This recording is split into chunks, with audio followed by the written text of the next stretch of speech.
Challenge किया, भाजपा के नेताओं को भी चैलेंज किया आपने, जो हेट फैला रहे हो। लेकिन कांग्रेस वो नहीं कर रही। करप्शन का इशू जो है 2G का है, जो कोल स्कैम है, जो आपने ठीक से बताया, करके बताया, अच्छे से एक्सप्लेन कर दिया आपने, कम लफ्ज़ों में एक्सप्लेन कर दिया, सबको बात समझ में आ गई। वो कांग्रेस जो है नेशनल लेवल पे क्यों नहीं कर पा रही है ये काम? नहीं, इस बात को संसद में भी कपिल सिब्बल ने भी उठाया था और 2G के विषय में उन्होंने व्याख्या की थी। अभिषेक मनु सिंघवी जी ने भी कहा था, राहुल गांधी जी ने भी कहा, और ये इस पे काफ़ी कुछ बातें आई, उभर के आई हैं, तब 2G का मामला दबा। जो बातें 2G के संबंध में मीडिया में पहले उभर के आ रही थी या कोल आवंटन के संबंध में आ रही थी, अभी उस पर काफ़ी विराम लगा हुआ है और इसका जवाब हमारे स्पोक्समैन लोगों ने दिया है नेशनल लेवल पे। लेकिन एक करप्शन का चार्ज तो लगा हुआ है कांग्रेस पे, जो कि आप आज भी उसको करप्शन का चार्ज, तो जिस तरह से आपने किया ये बात, वो बात कांग्रेस का आपको लगता है कि कम्युनिकेशन की प्रॉब्लम है, वो समझा नहीं पा रहे, अपनी बात पहुंचा नहीं पा रहे लोगों तक? आपको ऐसा लग रहा है आम लोग जो है, जनता तक पहुंच नहीं पा रही है ये बात, ऐसा आपको लग रहा है? 1.25 कमजोरी है, 1.25 अरब की जनता है और हम पहुंचाने का प्रयास तो कर ही रहे हैं जी। और राहुल गांधी जी भी काफ़ी हद तक सफल हैं और मुझे लगता है कि पहुंचने का ही नतीजा है कि भारतीय जनता पार्टी के लोग कॉन्फिडेंस में नहीं है कि उनको कितनी सीटें मिलेंगी, और यही है कि वो लगातार अपने सिद्धांतों को जो है एक पलड़े पे रख के और समझौता कर रहे हैं।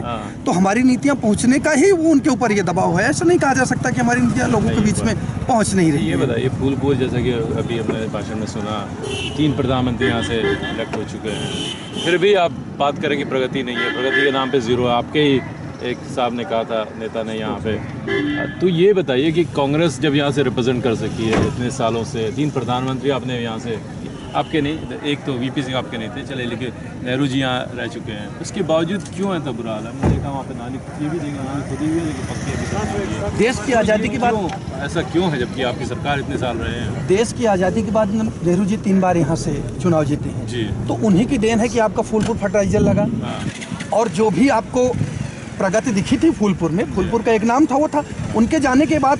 80 में भी हम चुनाव हार गए थे एक बार बीच में, 84 में जो है रामपूजन पटेल जी जीते। उसके बाद कांग्रेस का कोई यहाँ से लीडर उभर के आया नहीं। सरकार तो आपकी है ना केंद्र में? केंद्र में सरकारें नहीं, लेकिन यह है कि जनप्रतिनिधि जब रहते हैं तो इतना बड़ा देश है, अगर हमारा जनप्रतिनिधि रहता है तो वो जो चुनाव को खींच के लाता है। अच्छा, उत्तर प्रदेश में हमारी सरकार नहीं रही। आपको क्यों लगता है कि कैफ साहब ये कर लाएंगे? हालांकि वो नए हैं, राजनीति में सब कुछ नए हैं, तो आपको कैसा लगता है, क्यों लगता है कि वो आपके सही प्रतिनिधि हैं, वो इस क्षेत्र का कुछ कर पाएंगे? देखिए, हमारा हमेशा से मानना रहा है कि व्यक्ति की सोच समाज के प्रति अगर अच्छी होगी, तो अगर थोड़ा बहुत ज्ञान का अभाव है, बहुत अच्छा वो वक्ता नहीं है, लेकिन फिर भी वो लोगों के बीच में जाके अच्छा काम कर सकते हैं। और अजहरुद्दीन साहब जब पहली बार मुरादाबाद से जीत सकते हैं तो कैफ जी क्यों नहीं जीत सकते हैं? फिर अब मुरादाबाद में नहीं है, वो आगे चले, मुरादाबाद के लोग बहुत नाराज़ हैं तो वो चले गए सवाई माधोपुर। पार्टी की नीतियां हैं, कहीं पे जब विपक्षी दल जाति और संप्रदाय के बहुत ज़्यादा नारे दे देते हैं तो हो सकता है कि कहीं कुछ लगा हो कि इतना काम करने के बावजूद भी हमारा अच्छा लीडर है, इसको बचा के रखना चाहिए, तो पार्टी परिवर्तन करती है। और हमने ही नहीं परिवर्तन किया है, भारतीय जनता पार्टी के लोगों ने भी बहुत सीटें बदली हैं, समाजवादी के लोगों ने बदली है, बहुजन समाज पार्टी के पार्टी की नीतियां हैं। हमारा ये भी सोच होता है कि अच्छा लीडर दूसरी में जाएगा तो 2-4 सीटों को प्रभावित करेगा, ये भी सोच थी हमारी राजस्थान में उनको ले जाने के लिए। तो आपका क्या आपकी आकलन है कि कितने सीट्स मिल जाएंगे कांग्रेस को यूपी में? अच्छा, आप लोगों ने यूपी में मुझे लगता है कि हम 30 से कम सीटें नहीं पाएंगे। 30 सीटें?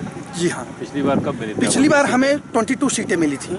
किस 2009 में? जी हाँ। आप कह रहे हैं कि इम्प्रूव कर सकते हैं? और उसके बाद जब उपचुनाव हुआ था फिरोजाबाद का, तो वो जीत के हम 23 हो गए थे, जिसमें डिम्पल जी को राज बब्बर साहब ने हराया था। तो उस दौर में जब ये कहा जा रहा था कि बहुत मजबूती के साथ हम नहीं लड़ पा रहे हैं, तब हम उत्तर प्रदेश में 23 सीटें पाए। लोग कह रहे थे कि उत्तर प्रदेश में कांग्रेस 10 सीटें भी नहीं पाएगी। सही है, जी जी। तो आज तो मुझे लग रहा है कि मुझे 30-35 से कम नहीं आना चाहिए, ये मेरा अपना आकलन है। तो अगर आपको कहना हो क्यों कांग्रेस को, हालांकि आम आदमी पार्टी है, बीजेपी है, सपा है, बसपा है, बहुत सारी पार्टियां हो गई हैं, तो कोई वोट कांग्रेस को क्यों दे? आप क्या कहते हैं? अगर एक लाइन में अगर ये कहना हो, आप क्या कहेंगे? निश्चित तौर पे हम कहेंगे कि देश के विकास के नाम पे और एकता अखंडता के नाम पे कांग्रेस को वोट देना चाहिए। और इन 60-65 सालों में पूरे देश में तुलना की जाए, अगर अमेरिका को आज़ाद हुए 300 साल हुए, यूरोप कभी गुलाम नहीं रहा, अगर उसके परिप्रेक्ष्य में भारत की तुलना की जाती है तो कांग्रेस ने विकास के पथ पे देश को ले गया है।